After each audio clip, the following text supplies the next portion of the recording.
Okay, let's unpack this. Forget GPS and modern container ships for a moment. Imagine seafaring built on the sheer force of nature, guiding vessels across vast oceans, linking continents thousands of years ago. It's an incredible picture. Our sources today kick off with this image: the monsoon winds, those powerful, predictable currents of air, acting as the original superhighway connecting India and Africa. It facilitates not just trade, but a relationship that stretches back millennia, far deeper and older than many of us might ever That's guess, colder. and tucked into that early history. The sources mention Africans even serving in ancient Indian armies. It's a detail that immediately tells you this isn't a simple recent story. No, not at all. Welcome to the Deep Dive. Today, we're taking a journey through the intricate, multi-layered relationship between India and the African continent. And our map for this deep dive is the stack of comprehensive source material you, our listener, so generously provided. We've got a core document focused on the India and Africa policy key drivers, alongside a series of absolutely fascinating associated case studies that bring this complex history and present into sharp relief. Really rich material. Our mission is clear. Mhm. We're here to dig into the rich history, understand the core forces driving India's engagement with Africa today, explore the challenges that inevitably arise in such a vast relationship, and cast an eye towards what the future might hold. Yeah, pull out the key stuff. We're going to pull out the most important nuggets of knowledge, connecting the dots, so you can get a real feel for what this relationship looks like, where it came from, why it matters now, and what it could mean for the global landscape going forward. It's a shortcut to being genuinely well-informed on a dynamic part of the world. Exactly. We're going to peel back the layers, starting with those earliest natural connections and tracing the evolution through shared struggles, periods of strain, economic shifts, and modern strategic considerations. Yeah. The sources give us a fantastic framework to understand this, beginning, as you said, with something as fundamental as the wind patterns. So let's set sail back in time.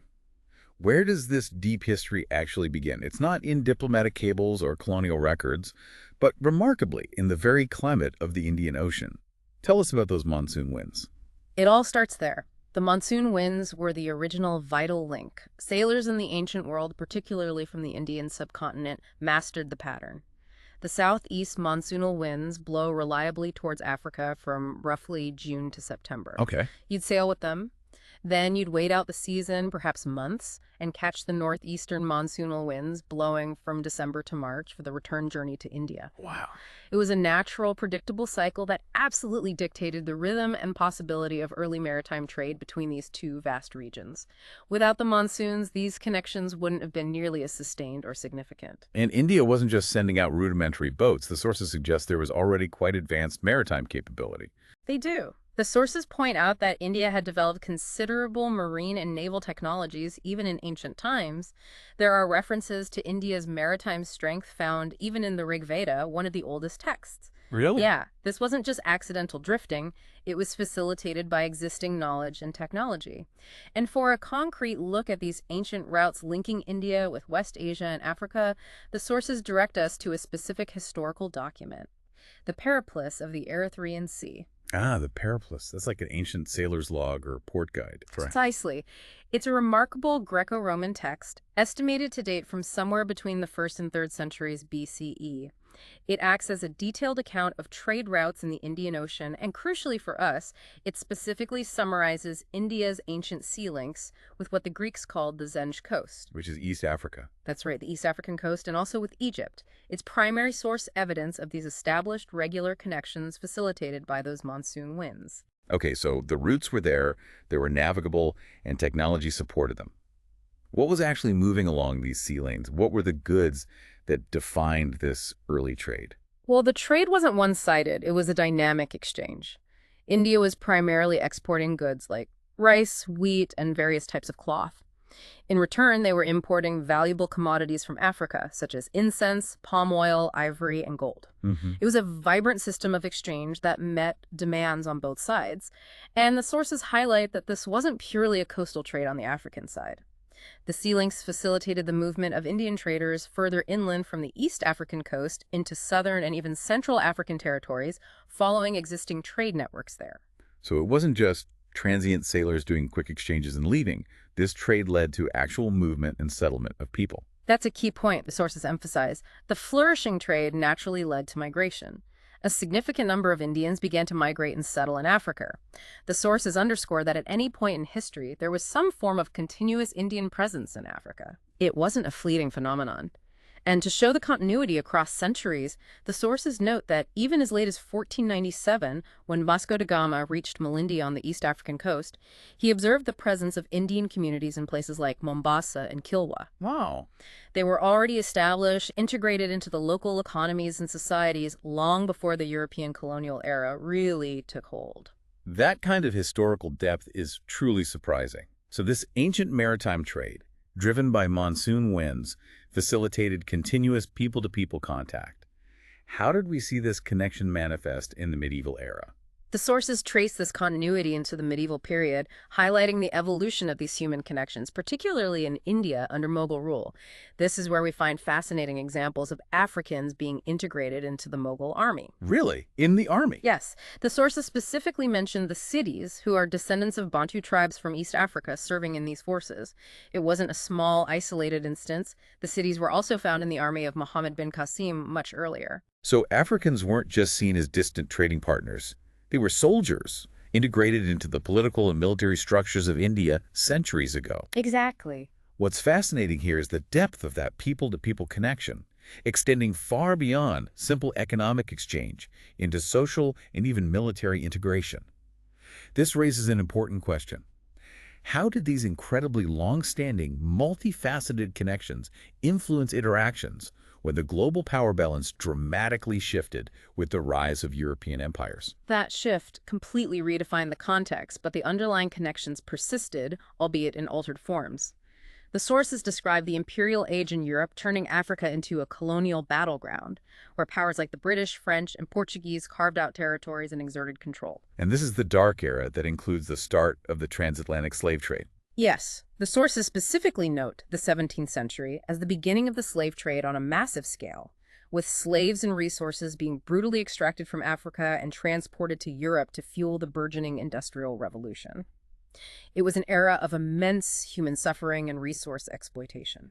Yet even within this oppressive system, the European presence created new dynamics that drew in other populations, including Indians. That's a key point the sources make. European colonization also created new demands for specific types of labor and skills that the local populations, under duress and changed social structures, couldn't always meet. For example, when the French colonized islands like Mauritius and Reunion, they needed skilled masons, blacksmiths, carpenters, and other artisans for building infrastructure and developing plantations. And the Indian traders who were already present or connected through those historical ties saw this as an opportunity. Exactly. The Indian traders who had established themselves through the ancient routes perceived these new needs created by the colonial powers as economic opportunities. They began to arrange for skilled persons matching these descriptions to be brought from various parts of India's west coast. Okay. This led to a new wave of Indian migration and settlement, not just on those islands, but in other East African states as well, filling specific labor demands within the colonial economy. So the continuous Indian presence in Africa, established by ancient trade, evolved again under colonialism to meet these new demands.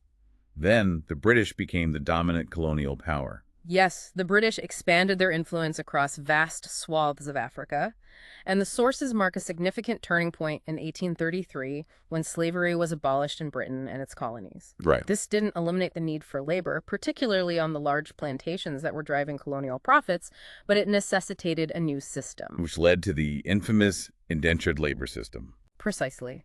The British developed the indentured labor system, a form of bonded labor, to bring workers from India to Africa. These laborers were contracted to work, often under harsh conditions, on the massive sugar and cotton plantations, and for the construction of extensive railway networks that were vital for extracting resources. They were tied by these contracts, often for several years. And the sources differentiate these bonded laborers from others who traveled voluntarily. Yes, they mention free passengers who were also traveling to Africa during this era. These were entrepreneurs, merchants, or skilled individuals who had the financial means to pay for their own transport, driven by the economic opportunities opening up in the colonial system. They represented a different layer of migration compared to the indentured laborers. So, summing this up, the source shows us that the connection between India and Africa, initiated by ancient maritime trade and reinforced by medieval interactions, persisted and adapted through the brutal colonial period, evolving into these new systems of labor and migration. It truly underscores the deep historical entanglement. The links forged by nature were resilient enough to carry through centuries of political and economic upheaval, laying a complex groundwork for the relationships that would emerge as both regions began to struggle against the very empires that had influenced these migrations. Right. This raises an important question. How did this shared experience of being under European colonial rule transform the relationship and set the stage for post-independence solidarity? That shared experience against imperialism became a powerful connector. During the era of intense British colonial rule, the sources highlight the pivotal role of Mahatma Gandhi, Jawaharlal Nehru, and the Indian National Congress, INC, in shaping India's approach to Africa. The INC, right from its very beginning, demonstrated a strong sense of solidarity and support for the African cause. And they weren't just offering verbal support, they actively challenged the colonial power on issues affecting Africa. The sources give a compelling example from 1890. The British decided to send Indian soldiers to fight in Sudan and Ethiopia. The INC vehemently opposed this. Why? What was their argument? Their argument was clear: using Indian soldiers in these conflicts wasn't for any purpose that benefited India, but purely to suppress native populations struggling for their rights. They saw it as being complicit in another form of imperial oppression, a stance rooted in a shared anti-imperial sentiment. Here's where it gets particularly profound. Gandhi's personal connection. His time in Africa wasn't just a chapter in his life. It was foundational to his philosophy. Absolutely. Gandhi traveled to South Africa in 1893 for a legal assignment and ended up staying until 1913 or 1914. During those critical 2 decades, he personally encountered and witnessed severe, systemic racial discrimination firsthand. Right there in South Africa. It was in this intense environment of injustice in South Africa that he began to formulate, experiment with, and practice the principles of Satyagraha, his philosophy of nonviolent resistance. So the very method that would become the cornerstone of India's independence movement was essentially forged and tested in Africa. According to the sources, yes. The success Gandhi achieved in South Africa, using Satyagraha to challenge discriminatory laws there, proved its effectiveness as a technique for mass mobilization and achieving political goals through nonviolent means. Wow. This practical demonstration of Satyagraha's power in Africa affirmed its utility and validated it as a viable tool, which Gandhi then brought back and employed as a core strategy for the Indian national movement. So it created this deep link? A deep, almost philosophical link between the Indian and African independence movements. This shared crucible of resistance created, a unique bond. This raises an important question.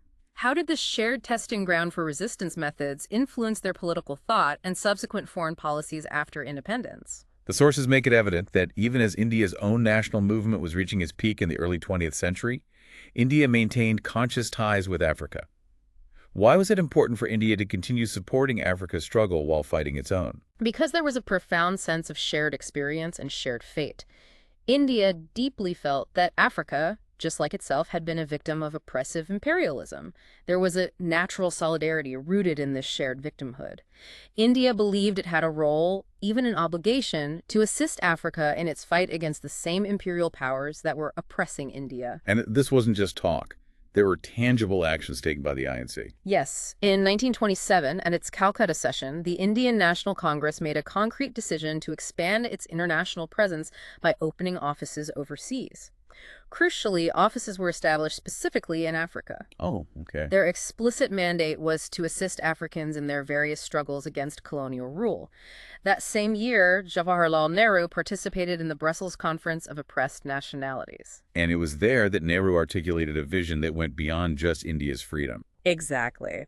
At that conference, Nehru articulated a sweeping vision where he advanced the idea that India was destined to play a central, pivotal, or a kingpin, as he put it, in the global process of liberating the entire world from the grip of imperial powers. Wow, quite a statement. It was a grand internationalist perspective, positioning India's national struggle as intricately linked to a broader global movement for decolonization.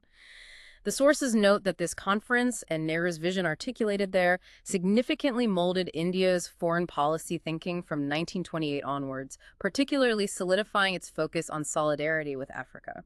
So the takeaway here is that from the late 1920s, India consciously linked its fight for freedom with Africa's struggle against imperialism and apartheid. It Ooh. wasn't seen as separate fights, but part of a larger mission, the idea of a world liberated from imperialism and oppression in all its forms, including racial segregation. This concept of Afro-Asian solidarity became a foundational principle for India's foreign policy.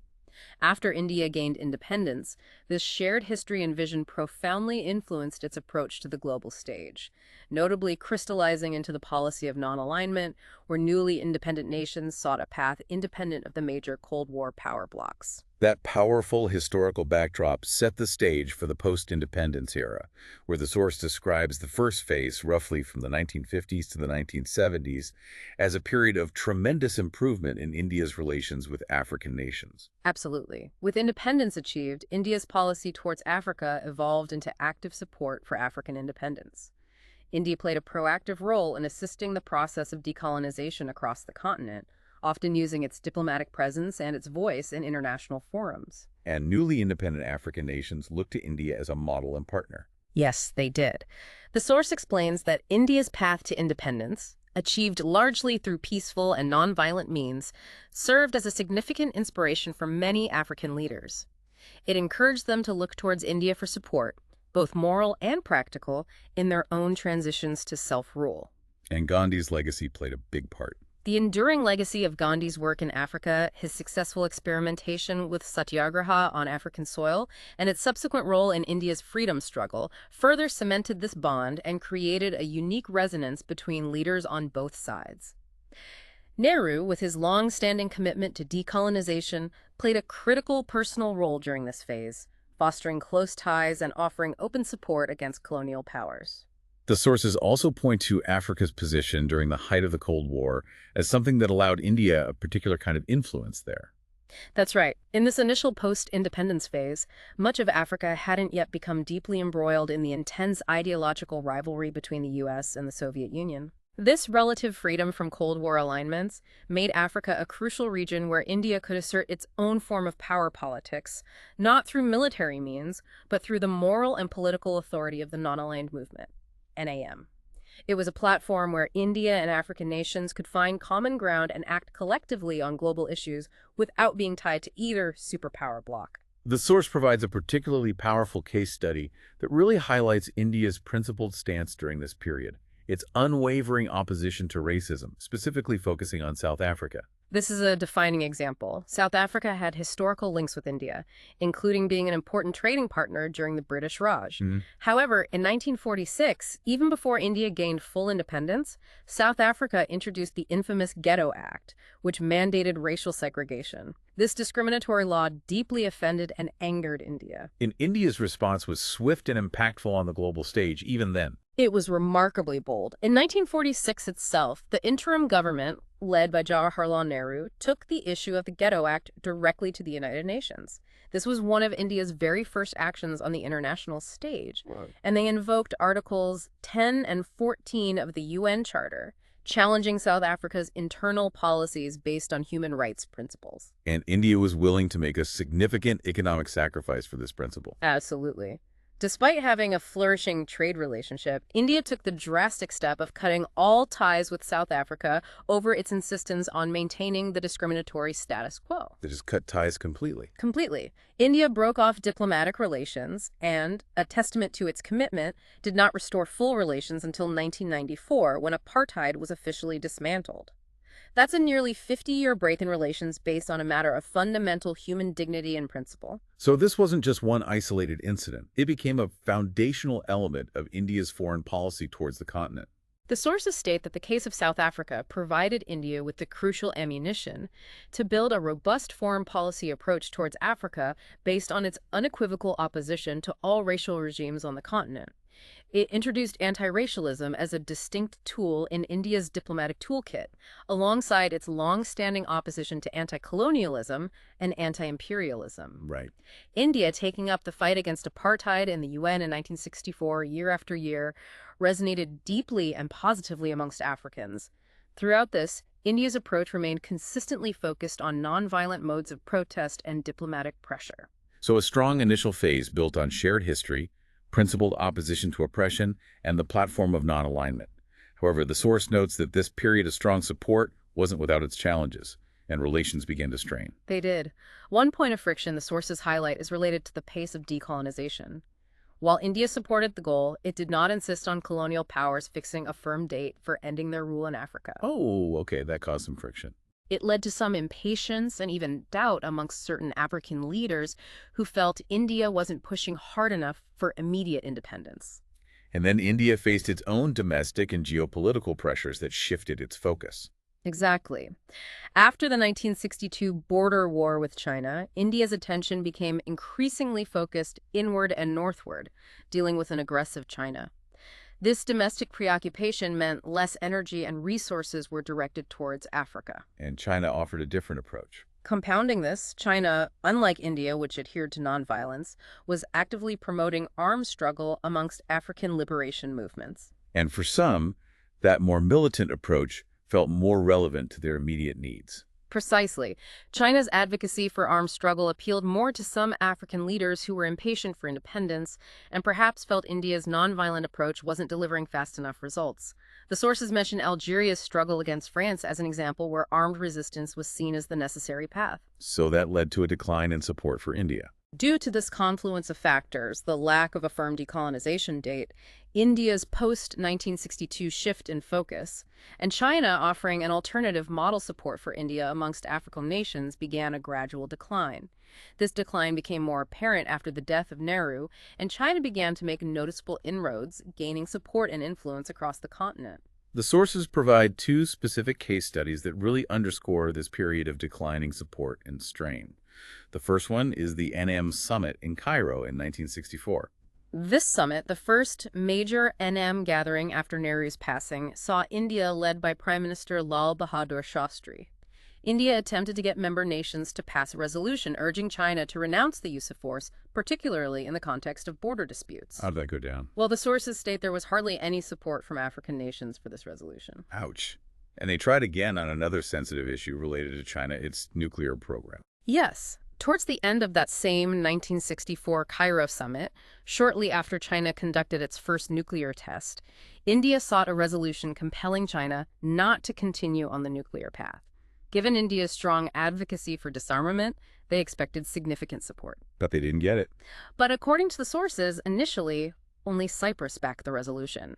This lack of support from African nations on key issues like China's force and nuclear ambitions was a clear signal to India's leadership that support was declining. The second case study illustrating strain relates to India's engagement in East Africa. East Africa has historically had a very significant Indian diaspora population and close ties with India.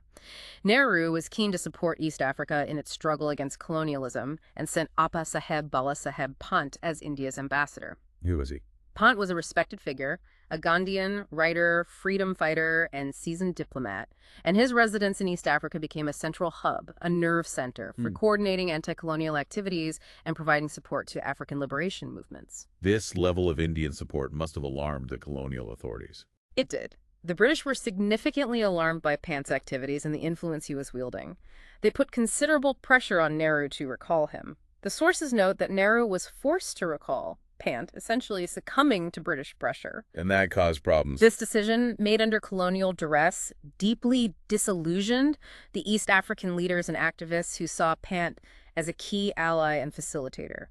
This incident created a noticeable strain on India's relations with East Africa during a crucial period of their independence struggle. So by the late 1960s and early 1970s, despite the bedrock of shared history and values, the relationship was navigating choppy waters, losing some of its initial momentum and facing stiff competition, particularly from China. How did India pivot and attempt to regain its footing? The sources mark the next phase, from the 1970s up to the early 1990s, as a period of conscious reconnect. India realized it needed to revitalize its relations with Africa, building on that enduring historical connection and the shared legacy of the anti-colonial struggle, even acknowledging the strains of the previous years. And Africa itself was entering a new phase. Yes, by this time, decolonization was largely complete across the continent. Newly independent African nations were now grappling with the challenges of nation building and looking for viable models for economic development. India, having seen a dip in its influence and China gaining ground, strategically decided it was time to re-engage more actively. And NE became a tool for this. It used the non-aligned movement, which itself was becoming more economy-oriented from the 1970s onwards, as a crucial platform to mend fences and rework relationships. India was also in a stronger position internally to do this. Exactly. Domestically, India had achieved significant milestones. The Green Revolution had made the country food secure, a major accomplishment. India had also demonstrated its military capability and resolve in the 1971 war with Pakistan, achieving a decisive victory. Right. These successes gave India more confidence and the ability to project itself more assertively on the global stage.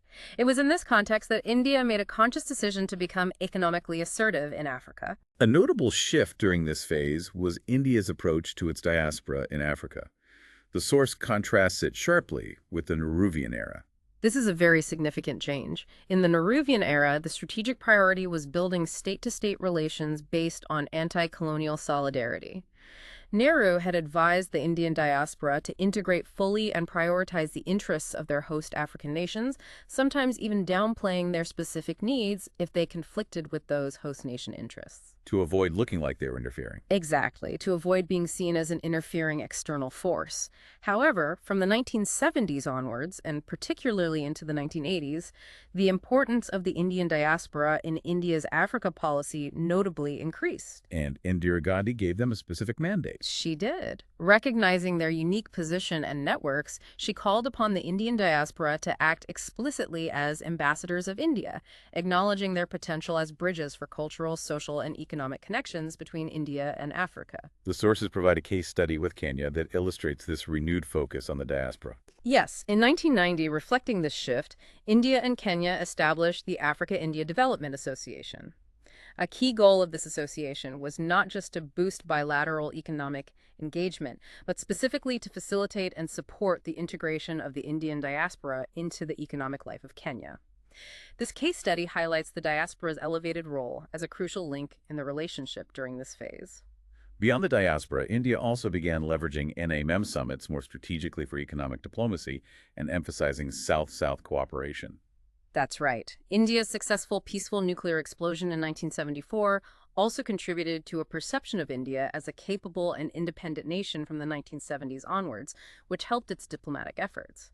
India started using NAM summits as platforms for integrating economic goals into its diplomacy with Africa, strongly focusing on strengthening South-South cooperation, SSC. Can you expand on what South-South cooperation means in this context as the source draws a distinction? The source traces the origins of SSC back to the 1955 Bandung Conference, where Asian and African nations first discussed partnering on development among themselves. It was formalized as part of the non-aligned movement from 1961, initially focusing on technical and economic cooperation between developing countries. So, cooperation between developing countries themselves. The fundamental idea is that developing countries undertake developmental cooperation together, involving various stakeholders, governments, civil society, the private sector, and individuals.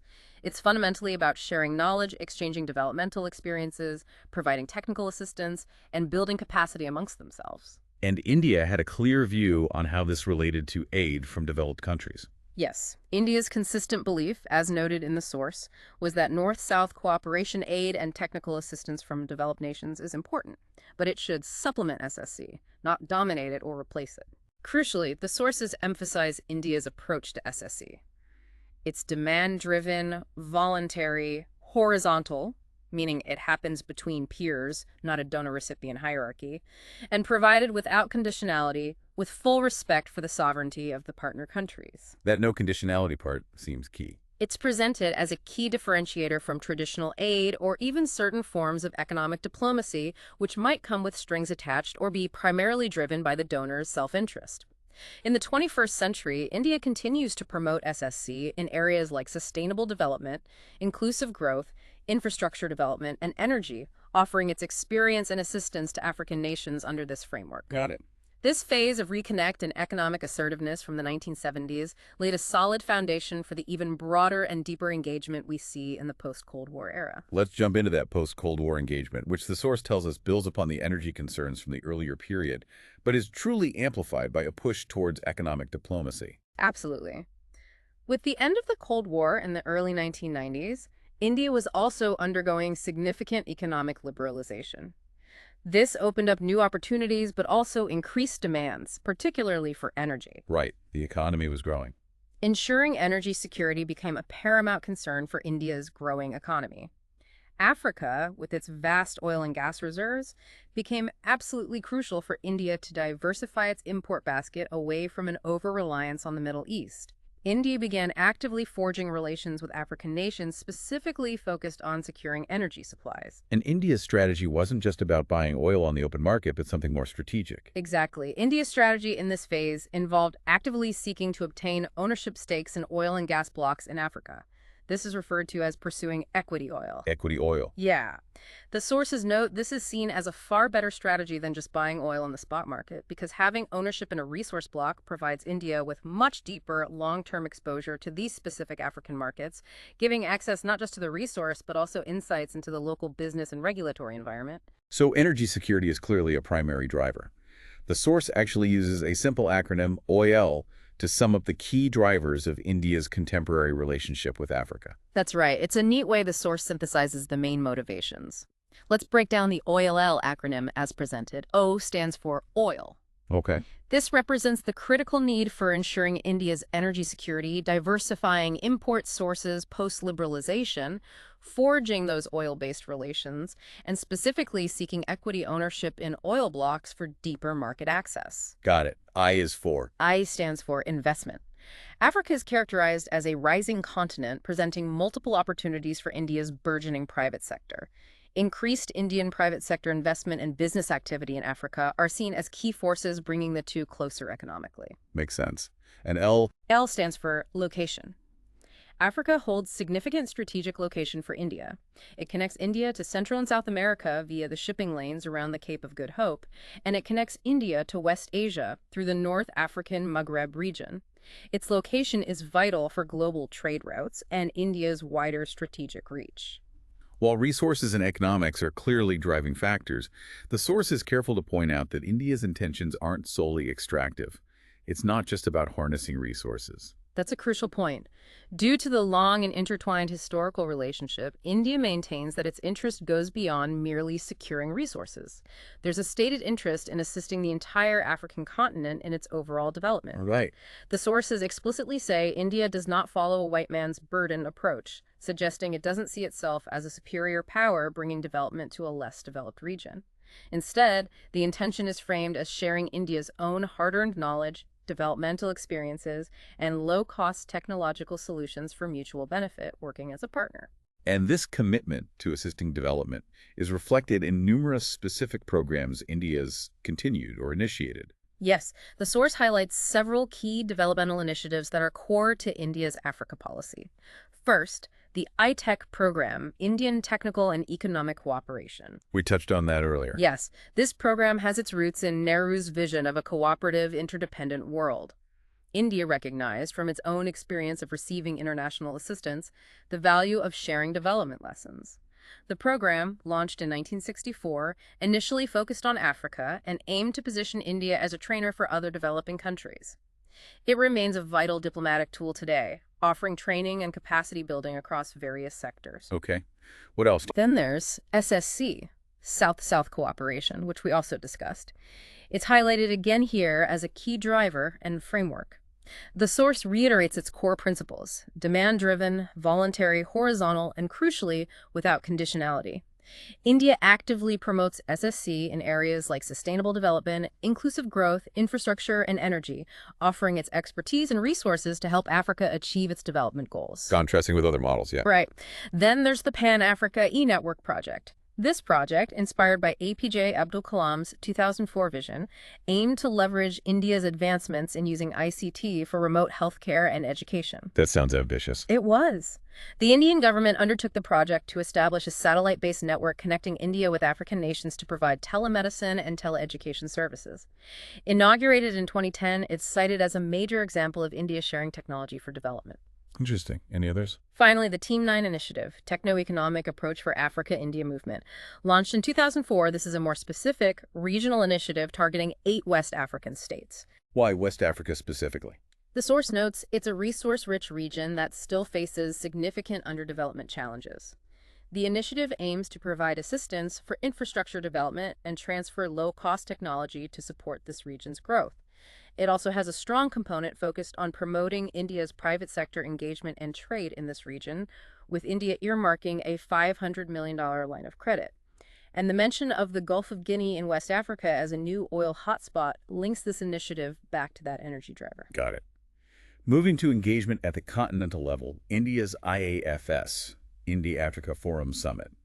The source notes India wasn't the first to adopt this format. Others like Japan with TICAD and China with FOCAC paved the way. That's correct. India launched its version, the first IAFS, in 2008 in New Delhi. It brought together leaders from both sides and concluded with the New Delhi Declaration, which affirmed a shared vision for the relationship's future and set an agenda focusing on areas like sustainable development, climate change, and reforms of global institutions like the UN. And the format and scale of the summits have evolved over time. Yes. The second IAFS was held in 2011 in Addis Ababa, Ethiopia. The resulting Addis Ababa Declaration established a new framework for cooperation, emphasizing capacity building, peace, and security. Here, India announced its intention to help set up institutions inspired by India's successful models, like the Indian Institute of Technology (IIT) and the Indian Institute of Foreign Trade in Africa. Setting up IITs in Africa, that's significant. Yeah, and India also committed specific funds, like a $2 million contribution for the African Union mission in Somalia, specifically aimed at curbing piracy. But the third IAFS in 2015 seems to have been a really significant step up, unique in several ways, according to the source. It was a landmark event held from October 25th to 28th, 2015. The most striking difference was the participation level.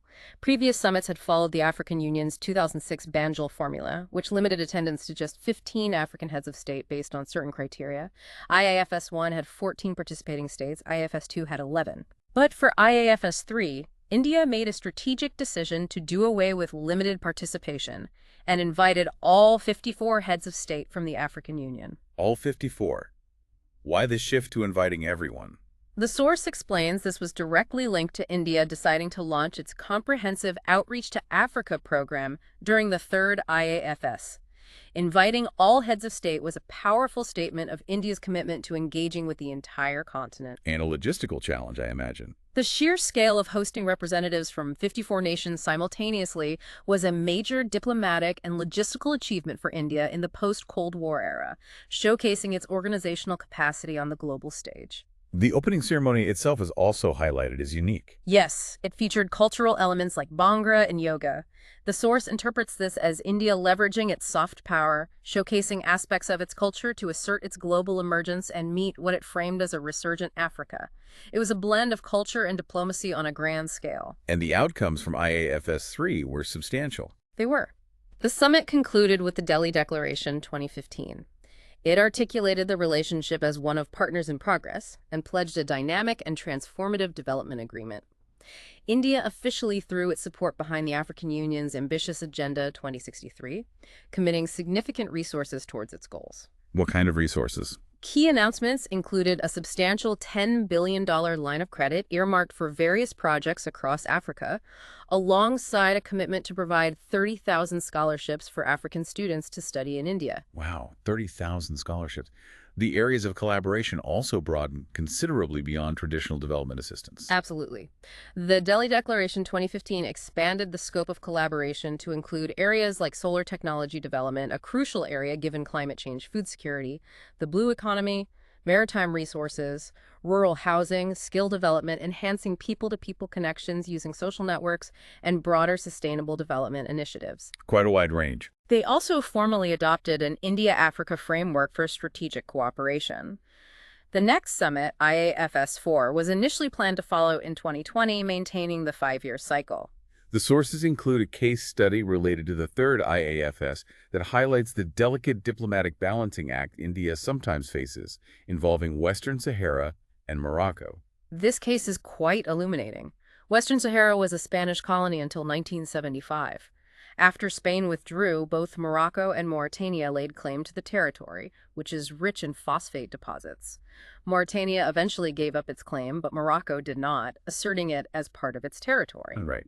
In 1976, the Polisario Front, a liberation movement, formed the Sahrawi Arab Democratic Republic, SADR, claiming sovereignty over the region. And India had recognized the SADR previously. Yes, in 1985, India formally recognized the SADR, seeing the Polisario Front struggle as a legitimate fight for self-determination against occupation. However, as the United Nations became more involved in seeking a resolution to the conflict, India withdrew its recognition in 2000, aligning its stance with the UN process. So that caused tension with Morocco. India's earlier recognition had caused significant diplomatic friction and resentment in Morocco, which fiercely opposes the SADR's claim. At IAFS 3, India invited all 54 recognized African Union member states, including Morocco. However, there was no official representation from the SADR or Western Sahara, illustrating the sensitive diplomatic tightrope India had to walk to bring all AU members to the table while navigating complex political disputes. Another case study in the source points to how India used the third IAFS not just as a summit, but as a way to build its own diplomatic capacity. This is a fascinating operational detail. The strategy for inviting all 54 African states was unique. India didn't just send generic invitations. Personal invitations from the leadership were delivered by Indian ministers who traveled across Africa specifically for this purpose, A personal touch. extending the invitation on behalf of the people of India. This personal touch was intended to convey the significance India placed on the event. And internally, the Ministry of External Affairs saw IAFS 3 as an unprecedented opportunity for practical training. They decided to use it as a platform for young Indian Foreign Service IAFS officers, pulling them from their posts around the globe. Really? The source describes this as mega on-the-job training, providing these officers with invaluable hands-on experience in managing a complex event involving representatives from over 50 nations at the highest level. That's a strategic way to leverage a major international event for internal capacity building. Okay, let's transition to the specifics of trade and commerce, which is a major focus in the sources. Africa is highlighted as a continent with vast resources, 10% of the world's oil, 40% of its gold. That's correct. The sources point out that Africa is rich in diverse resources spread across its different regions, making it strategically important for India. And significantly, as African economies continue to grow, there's increasing demand for infrastructure projects, goods, and services, creating opportunities for India's private sector. This growing market presents substantial opportunities for India's private sector, which the sources see as playing a key role in deepening the economic connection. The source even breaks down the commercial relevance for India by region. Can you give us a snapshot? Yes, the source provides a helpful regional view. Western Africa, places like Nigeria, Ghana, Ivory Coast. The core interest is crude oil, the main issue. The piracy problem. Right, in the Gulf of Guinea. Exactly.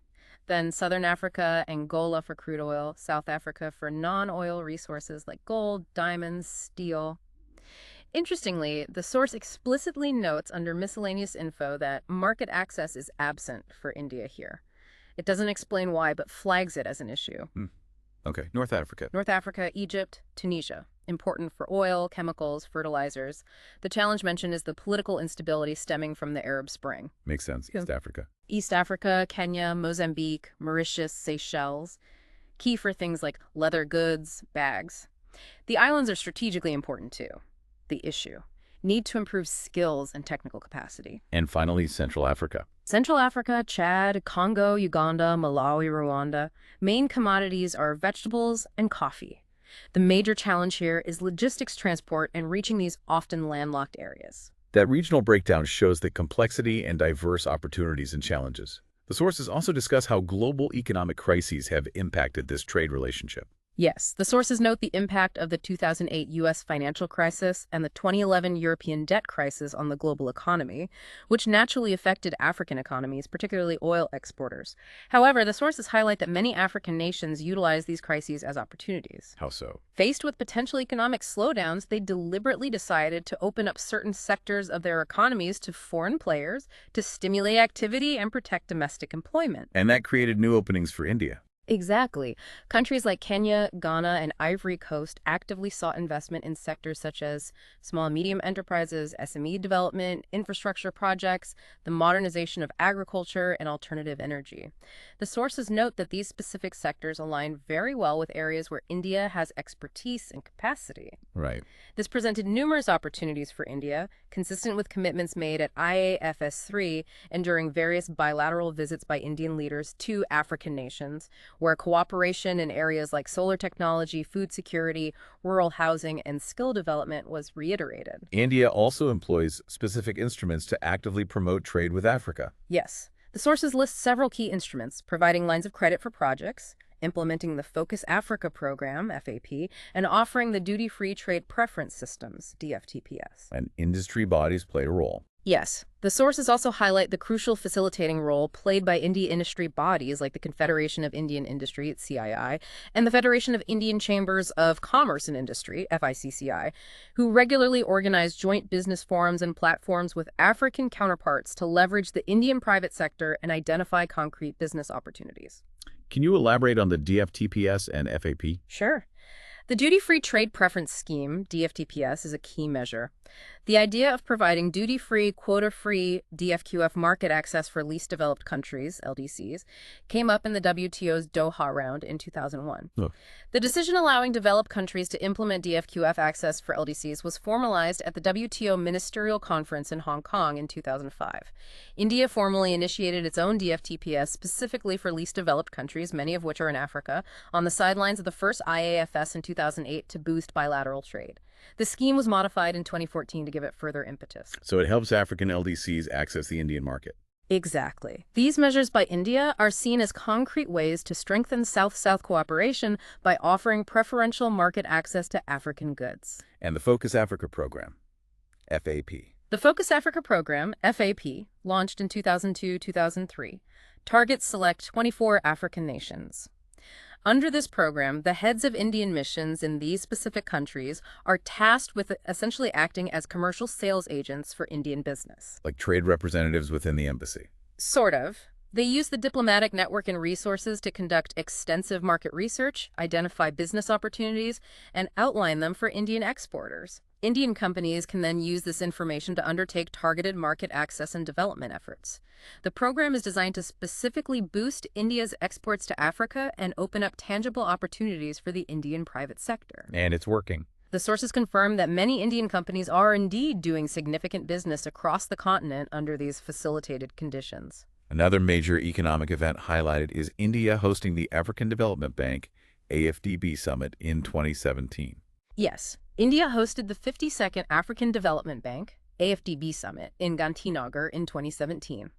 The source highlights this as an example of deep economic interaction and positions India as playing a catalytic role in Africa's development by strengthening its partnership with the AFDB, a key financial institution for the continent.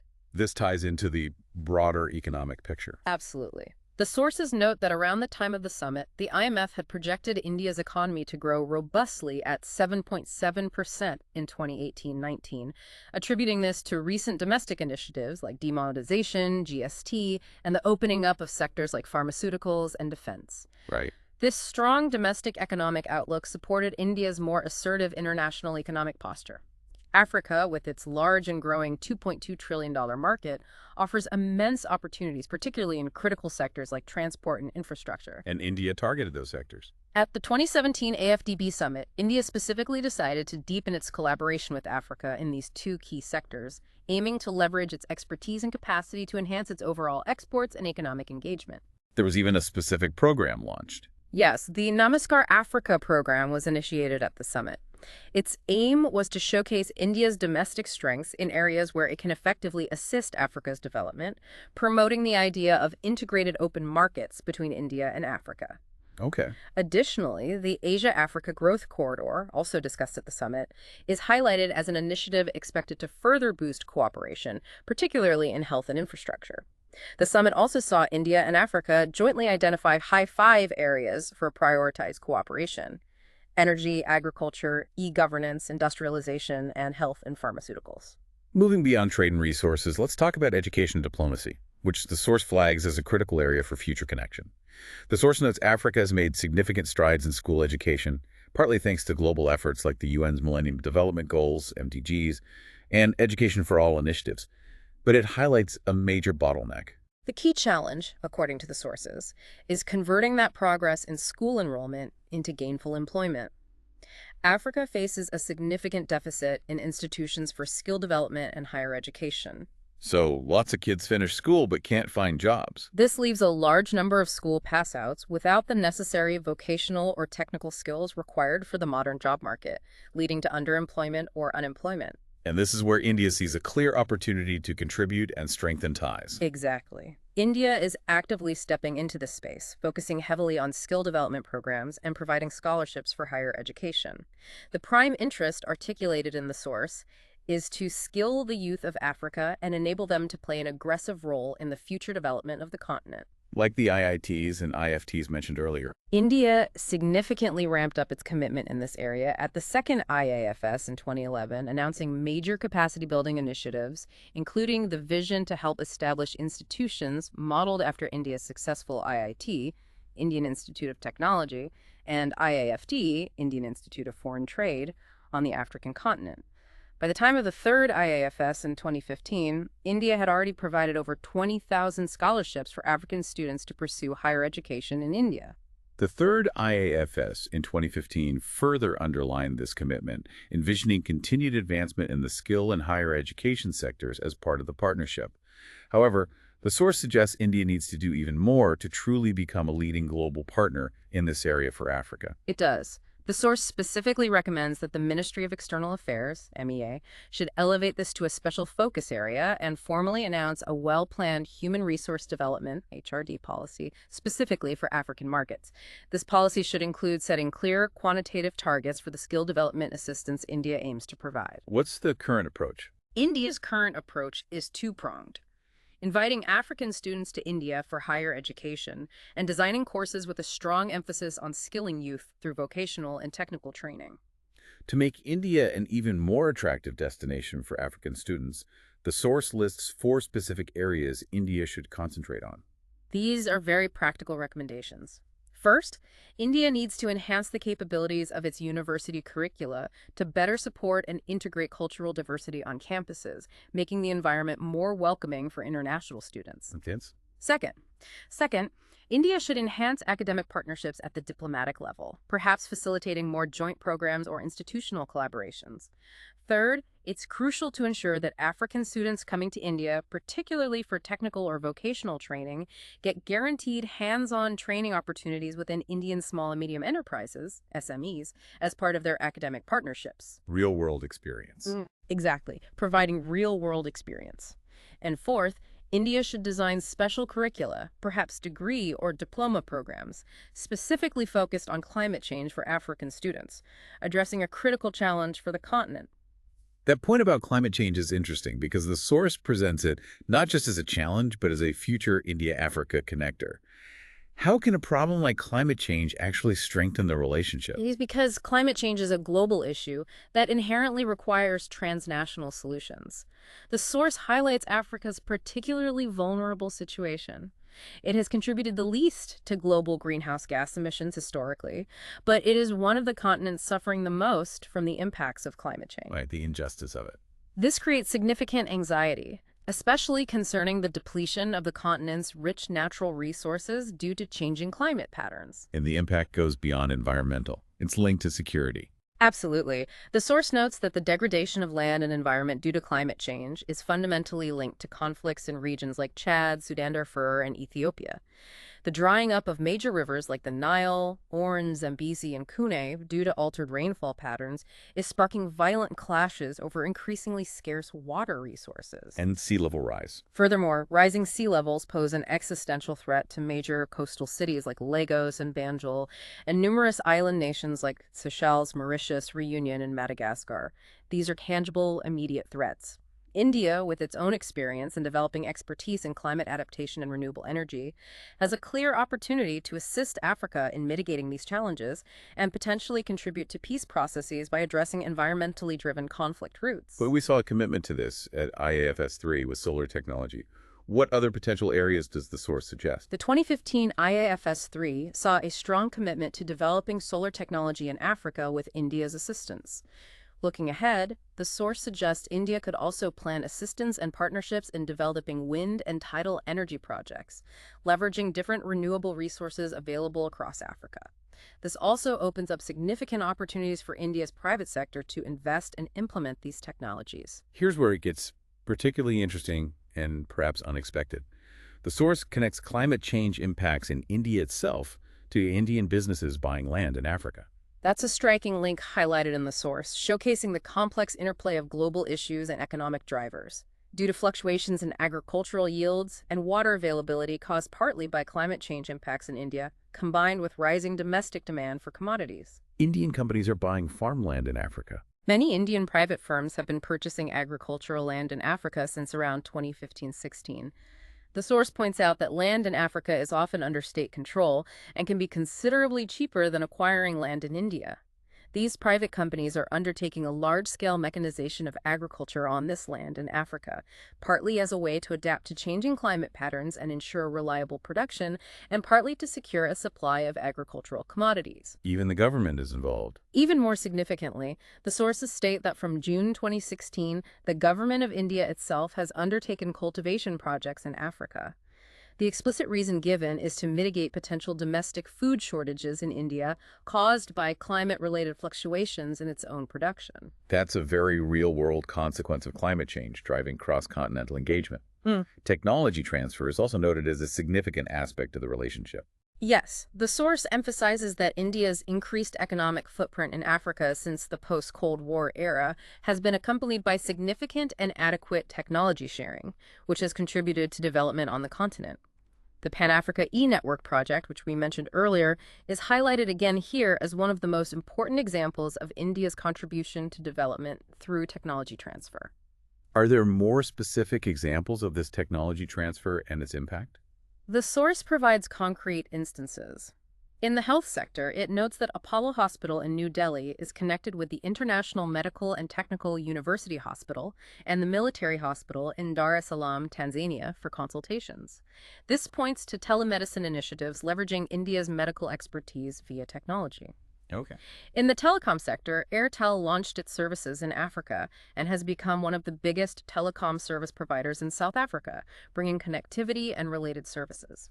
The source concludes that this sharing of technology, coupled with India's skill development initiatives, has left a unique mark on the African continent. Despite all these positive developments, assistance, and opportunities, the source is realistic and lists several key obstacles that continue to hinder the full potential of trade with Africa. What are the main hurdles identified? The source is quite specific about the barriers that deter deeper economic engagement. These include persistent political instability in many parts of Africa and the absence of stable regimes or the rule of law, which creates uncertainty for businesses. Big ones. Yeah. Corruption in African governments is noted as a significant deterrent for Indian private firms looking to invest or operate there. There's also a general lack of robust regulatory frameworks and established regime architecture in certain countries, making the business environment challenging. And finance, logistics. Furthermore, a lack of easy access to institutional finance to promote trade is a problem. Finally, practical logistical concerns and poor connectivity, especially in the hinterland regions of Africa, pose major challenges for transporting goods and accessing markets. So overcoming those fundamental issues is key. But even with those obstacles, the source points to potential future trade opportunities. Which sectors does it highlight as having significant growth potential for India? The source specifically suggests that India and Africa should explore future trade relationships, particularly in the healthcare and automobile sectors. Why healthcare? Africa presents a very large and pressing need in the healthcare sector. There's a high prevalence of widespread diseases like HIV, TB, and malaria. Many African nations lack effective healthcare delivery mechanisms and have scarce public resources to address these needs comprehensively. And India can help here. Meanwhile, India's pharmaceutical sector has seen tremendous growth, particularly in developing and manufacturing high-quality generic drugs and affordable, effective medicines for diseases like TB and malaria. This makes India's pharma sector ideally positioned to cater to Africa's needs and become a significant future market for Indian pharmaceutical products. And automobiles. As African economies continue to grow and the income levels of its large population rise, there will be a natural and significant increase in demand for automobiles. The source notes that Indian automobile companies like Maruti, Tata, and Mahindra are already present and have become household names in countries like Ghana, Nigeria, and Cameroon. So there's already a foothold. This existing presence and brand recognition provide a strong base. The source suggests that if the bottlenecks like instability, lack of regulation, and logistical issues can be effectively addressed, India has the potential to emerge as a major player in the African automobile market. Let's shift gears again and talk about security, specifically India's long-standing role in UN peacekeeping operations, PKF. India has been a consistent contributor since independence. That's correct. India has a proud history of contributing troops and personnel to UN peacekeeping forces consistently since its independence. This involvement began with assisting the UN in processes like decolonization and maintaining stability in post-conflict regions. What's the motivation for India? The source highlights that participating in UN PKF helps India achieve its foreign policy goal of promoting international peace and security, which is enshrined in Article 51 of the Indian Constitution. It also enhances India's standing and prestige on the global stage as a responsible international actor. Does this participation directly serve India's narrow national interest in a strategic sense? The source offers a nuanced perspective. It suggests that in a purely strategic sense, deploying PKF doesn't always achieve India's national interest in the purest sense, primarily because PKF missions undertake peacekeeping roles rather than direct combat or interventions that might serve immediate geopolitical goals. But there are benefits. Yes, it does offer significant benefits. Participation provides Indian military and police agencies with invaluable exposure to different kinds of conflicts and operating environments worldwide. This offers important practical lessons in logistics, coordination, and military diplomacy that are beneficial for India's defense capabilities. The process for deciding whether to send PKF sounds quite involved, according to the source. It is a multi-layered, deliberate process. It begins with a request from the United Nations reaching India's Permanent Mission, PMI, in New York. An officer, typically of colonel rank, at the PMI receives the request and forwards the formal application to the Ministry of External Affairs, MEA, in New Delhi. Okay, then MEA to defense. After initial clearance within the MEA, the file is sent to the Ministry of Defense. MOD, a tri-services board within the MOD, under the Director General of Staff, reviews the request based on India's capacity and strategic considerations, makes a recommendation, and sends the file back to the MEA. Then finally to the top. The MEA then presents the final proposal to the Cabinet Committee on Security, CCS, which is the highest decision-making body for security matters. Only after approval by the CCS does the MEA announce the decision to send forces, typically in Parliament. The source emphasizes that the ultimate decision to contribute PKF is at the sole discretion of the Union Executive. India has contributed to many missions, specifically in Africa. Yes, India has a significant record of participation in UN peacekeeping missions across Africa. The source lists missions in Namibia, Mozambique, Liberia, Sierra Leone, Rwanda, Congo, and Sudan as examples. The focus of India's PKF deployments in Africa has primarily been on maintaining peace and providing humanitarian assistance. Any examples? The source gives an example of Indian officials providing medical treatment in UN hospitals in Congo, showcasing the humanitarian aspect. It also highlights one particularly important contribution. India has been a pioneer in promoting gender equality in peacekeeping. In 2004, India stationed its first ever full women's battalion. Wow, a full women's battalion. Yes, comprising 125 officers from the Rapid Action Force, RPF, stationed in Liberia, a significant step in gender-sensitive peacekeeping. The source includes a case study that raises questions about the long-term viability of the current PKM model. This is a critical point of discussion in the sources. It presents a debate about the sustainability of the prevailing PKM model, which is often characterized as being funded by the West and manned by the states of Asia. Questions are increasingly being asked about whether this model is truly effective or if India gains optimal benefit from its significant contributions under this structure. Why is it seen as unsustainable or potentially problematic? The source explains that the model is criticized because African countries, which have the direct need for security and often the available manpower, are frequently not consulted in the process of designing the peacekeeping missions that operate on their own soil. So they don't get a say in missions on their own territory. This deprives them of the agency to shape the missions and utilize their own personnel effectively. Similarly, Asian states like India, which provide the bulk of the troops, are also often not consulted by the Western powers who design and prescribe the mission mandates. This top-down approach, the source suggests, is unsustainable. What's the proposed alternative? In this context, the sources propose a potential path forward for India, setting up a new forum with Africa specifically for high-level defense and security diplomacy, where both sides can collaborate on designing security approaches. So, a more equal partnership in security planning. What could an India-Africa defense dialogue like that entail? According to the source, such a dialogue could focus on enhancing the military preparedness and capacity of African nations by leveraging India's extensive expertise in military training. India could train African manpower in areas directly relevant to the security challenges they face, such as counterterrorism operations, managing civil unrest, and combating insurgency. Tailored training. This kind of tailored training, the source suggests, could open a significant new chapter in the India-Africa relationship, moving beyond just providing peacekeepers to building Africa's own capacity. Another major security concern highlighted is the persistent issue of piracy, particularly in the Horn of Africa. Yes, the source notes that piracy has been flourishing in the Horn of Africa region. Its primary base is Somalia, largely due to the absence of a stable, centralized government there since 1991, creating a security vacuum. This piracy activity then spreads into the wider Indian Ocean, impacting international shipping and affecting numerous nations. The source references insights from a U.S. Office of Naval Intelligence study on the Somali pirates' methods. What did that study reveal about how they operate? This study, as summarized in the sources, found that Somali pirates operate primarily for ransom money. They have a sophisticated system, including well-established informer networks in foreign ports, to identify potential targets. They have informants. Yeah. When ships approach the Horn of Africa, they use specialized teams, both on the ground for intelligence and at sea for the actual attacks. The sea teams are noted for having in-depth knowledge of local waters and maritime skills.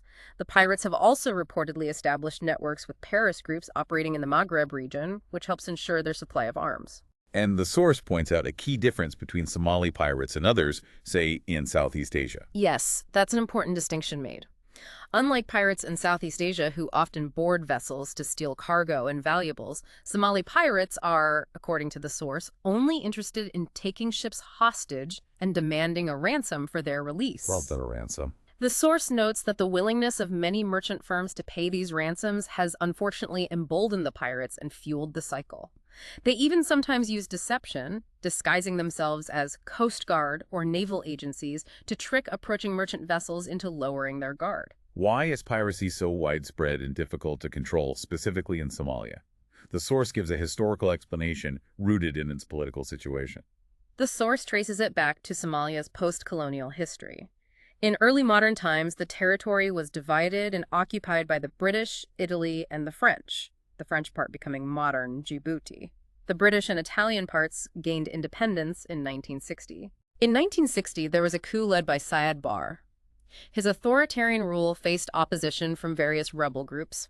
Two prominent ones, the Somalian National Movement, SNM, and the United Somalia Congress, USC, eventually controlled northern and southern territories respectively, and succeeded in ousting Siad Barre in 1991. But instead of forming a new government, it led to chaos. Exactly. Despite removing Barre, the rebel groups failed to form a unified government. This led to intense factionalism and infighting. Tribal warlords began to assert control over their respective clans and territories, resulting in a situation the source describes as complete anarchy. And piracy became a way to survive. In this environment of state collapse and lack of alternative livelihoods, tribal clans increasingly turned to piracy as a means of sustenance and control over coastal resources. The absence of any stable, centralized government since 1991 has profoundly aggravated the instability and political fragility, creating fertile ground for piracy to persist. What are the broader impacts of this piracy, and how has the international community responded? The primary impact is economic. Piracy significantly increases the cost of transporting goods through a vital global shipping lane. Ships are forced to take longer, more expensive routes in the deep sea to avoid pirate activity, leading to higher fuel costs. Insurance costs and premiums for shipping companies also skyrocket. All of this contributes to an overall increase in the cost of global trade. And the response? The international response has involved resorting to UN Security Council resolutions that have legalized the presence of foreign naval forces in Somali waters to combat piracy. Numerous countries have deployed their navies to protect these crucial sea lanes of communication. How has India specifically responded to this threat, given its location in the Indian Ocean? India has responded actively. It has increased its naval presence in the Horn of Africa region as part of international counter-piracy efforts. India has also taken diplomatic steps, urging the UN to utilize international agencies like Interpol to effectively track the ransom money that fuels the piracy cycle. Makes sense, follow the money. India advocates for bringing all joint anti-piracy operations, JPO, under a unified UN ambit for better coordination and effectiveness. Furthermore, India strongly advocates for all nations to enact domestic laws that specifically criminalize piracy. The Indian Navy has been continuously protecting sea lines of communication in the region since 2008. And strengthening presence nearby. Domestically, the Indian Coast Guard has bolstered its presence and capabilities, establishing new district head offices in strategic locations like Kavaradi and Minicoy. India's enhanced naval presence and defense cooperation in neighboring Indian Ocean countries like Mauritius, Seychelles, and Maldives have also played a role in helping monitor and deter pirates. The source mentions an annual report from India's Ministry of Defense, explicitly stating that the Indian Ocean region is central to India's interests, piracy is a serious concern, and the Indian Navy is ready to play a critical role in combating it. What are the proposed long-term solutions for addressing piracy in Somalia, according to the sources? The sources suggest that truly resolving the issue requires addressing its root causes and involves several long-term measures. These include fostering international collaboration to criminalize the payment of ransom, thereby removing the economic incentive for pirates. Cut off the funding. Exactly. Undertaking adequate social engineering and reconciliation efforts within Somalia to help create a unified society. Supporting the establishment of a stable and effective centralized government in Somalia that can exert control and provide security. Focusing on providing skills and vocational training to the population, particularly the youth, to offer alternative livelihoods. Give them other options. And specifically supporting the recreation and growth of the fishing industry, historically a key source of employment, to provide viable economic alternatives to piracy. Finally, let's turn our attention to China's diplomatic policy in Africa, which the source clearly identifies as one of India's main competitors on the continent today. Yes, China has a significant and growing presence in Africa, and its engagement has deep historical roots, going back to the Cold War era during Mao Zedong's leadership. The source notes that back then, China began promoting armed struggle as a means of achieving decolonization. A different approach than India's. This approach often appealed to African states that were looking for a more militant path to independence compared to India's nonviolent method.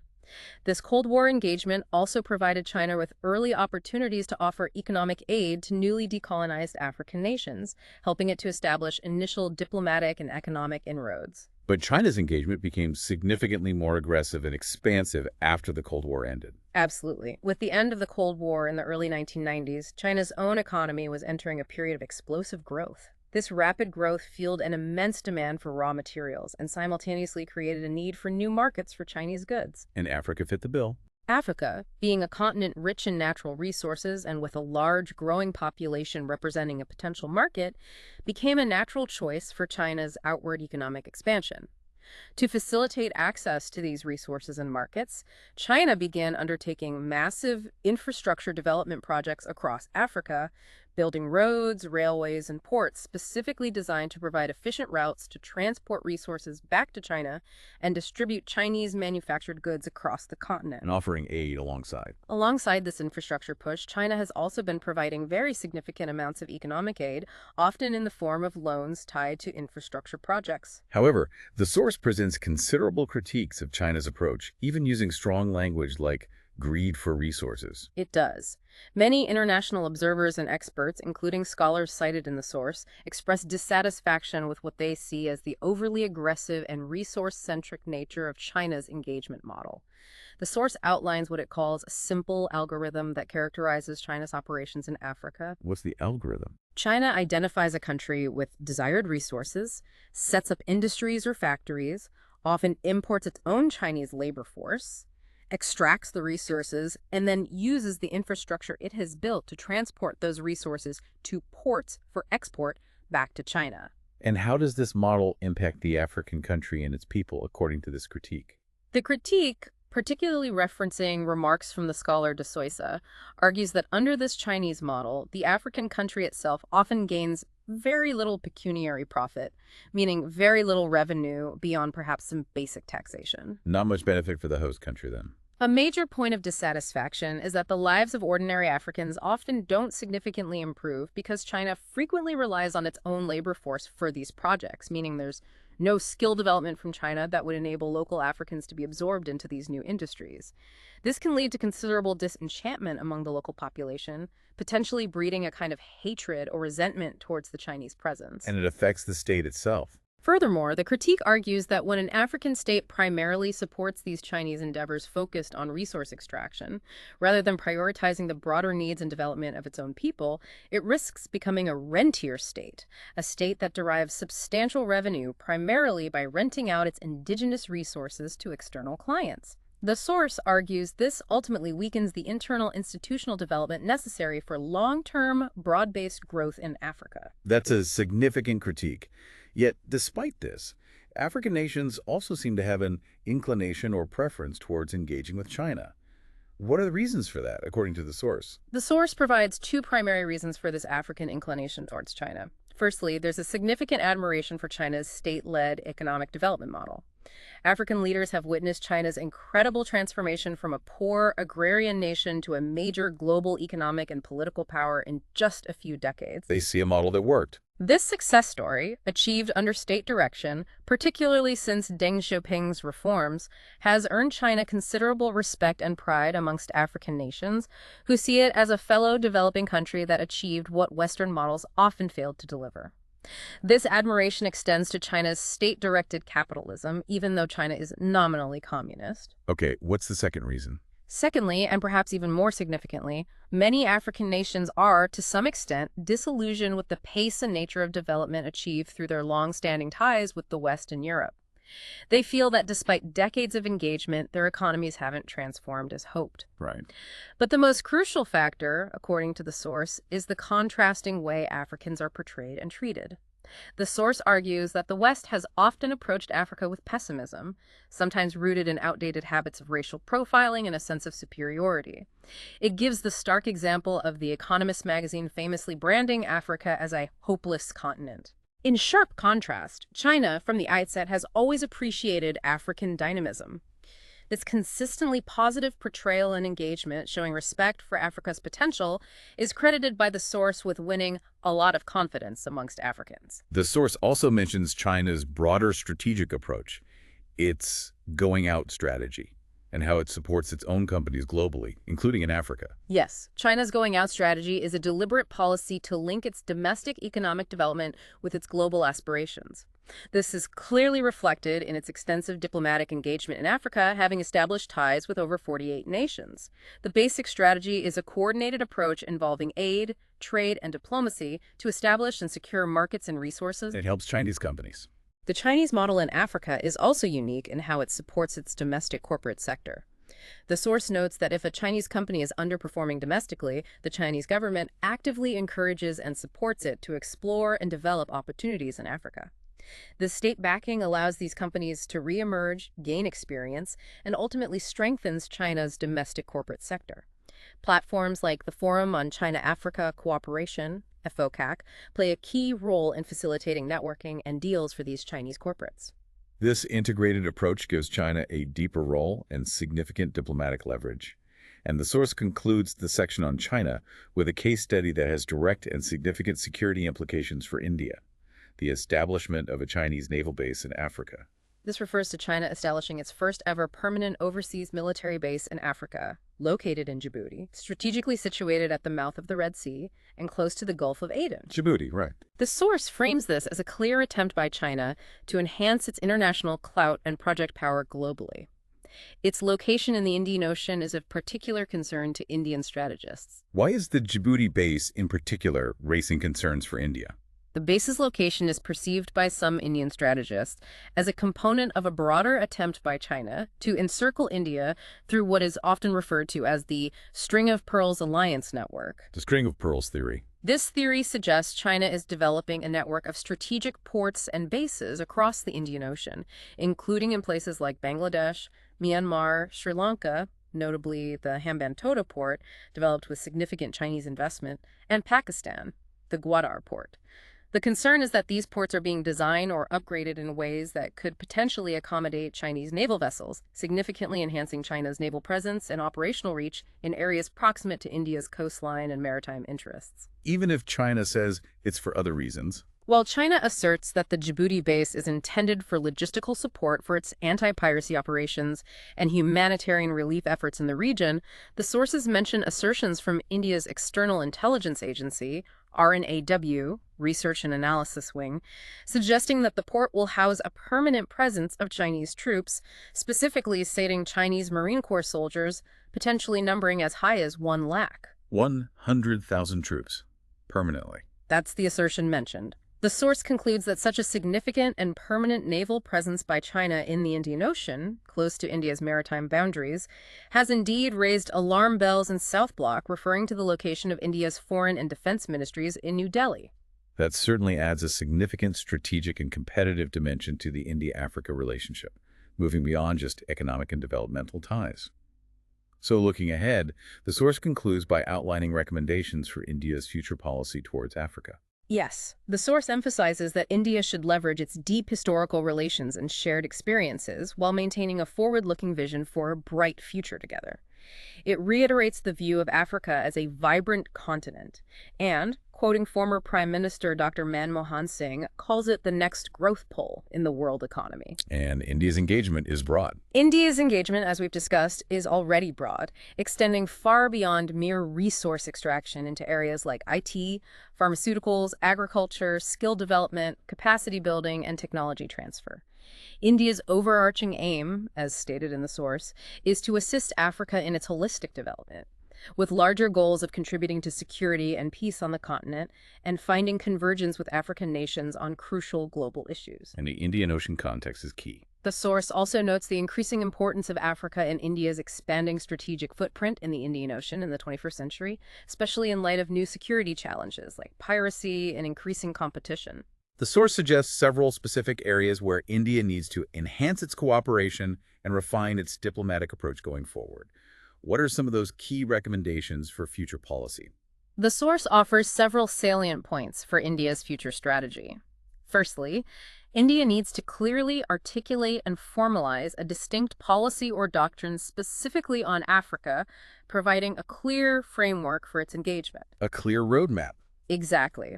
It recommends appointing a dedicated ambassador of India for Africa within the Ministry of External Affairs in New Delhi. This individual or office would serve as a central nerve center for coordinating and implementing all of India's policies related to the continent. Okay. What else? India should widen the dynamics and participation at the India-Africa Forum Summits, IAFS, beyond just government-government interactions, actively including the private sector and civil society from both sides on the main platform. Make it more inclusive. It suggests India should announce a dedicated, well-planned skill development policy specifically with Africa, setting clear quantitative targets for the number of African youth India aims to train and skill. More focus on skills. The source proposes that the MEA should formally designate the Indian diaspora in Africa as unofficial ambassadors in India's soft power export efforts, encouraging them to publicize the positive work India is doing in Africa and in India itself to help shape favorable public opinion. Leverage the diaspora more. India needs to accelerate engagement by injecting more focused bilateralism into its diplomatic processes, creating more opportunities for substantive one-on-one interactions and partnerships with individual African nations based on their specific needs and India's capabilities. An example given is enhancing cooperation with countries like Morocco on specific areas like tackling radicalization. Tailored bilateral engagement. Right. India needs to spend more diplomatic capital on publicizing the projects it is funding and executing in Africa. The source notes that India's significant contributions, like being a top donor after the Ebola outbreak, often lack adequate publicity. So people don't always know what India's doing. Meaning the positive impact isn't always widely known. India should evolve a suitable soft policy strategy that can yield mutual bilateral benefits, suggesting imaginative ideas like envisaging a potential tie-up between India's vibrant Bollywood film industry and Nigeria's prolific Nollywood film industry. Bollywood meets Nollywood. Creating mutually beneficial cultural exchange and economic opportunities. And finally, a very practical but essential recommendation. India needs to significantly improve direct flight connectivity with Africa, which the source notes remains very poor to date, hindering business, tourism, and people-to-people contact. That's a comprehensive roadmap, touching on policy, institutional structures, specific initiatives, soft power, and even practical connectivity. Looking back at everything we've unpacked today, what stands out to you about the India-Africa relationship?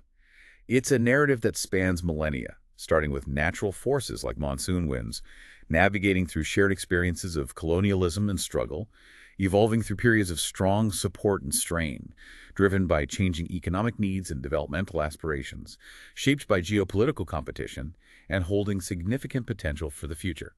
What really resonates is the sheer depth and resilience of the connection, constantly adapting to different historical contexts, from ancient trade and cultural exchange to post-colonial solidarity and modern strategic partnership. It highlights that Africa is not just a passive recipient, but an active participant whose dynamism and choices have consistently shaped the nature of engagement. This complexity raises an important question. How does India effectively balance its own growing strategic and economic interests, its need for energy security, expanding markets, and securing its place in the Indian Ocean with its stated, historically rooted aim of genuinely assisting African development for mutual benefit, ensuring it doesn't fall into the same patterns critiqued in other external engagements? So bringing all these threads together, the ancient past, the complex present, the future potential, and the different approaches to engagement, what might the path India chooses for its relationship with Africa mean, not just for the continent, but for the broader global landscape in the decades to come? Considering Africa's growing demographic weight, its vast untapped potential, and its increasing agency on the global stage, India's continued and evolving partnership could offer a distinct model of South-South cooperation focused on capacity building and shared growth. How successfully India implements its stated goals, navigates the challenges we've discussed, and differentiates its approach from that of competitors could significantly influence Africa's development trajectory and reshape geopolitical alignments in the 21st century. Yeah. It's a relationship with profound implications far beyond the immediate bilateral sphere. A lot to consider indeed. That's all the incredible insight and analysis we were able to extract from the sources provided for this deep dive into India-Africa relations. Thanks for joining us for this deep dive.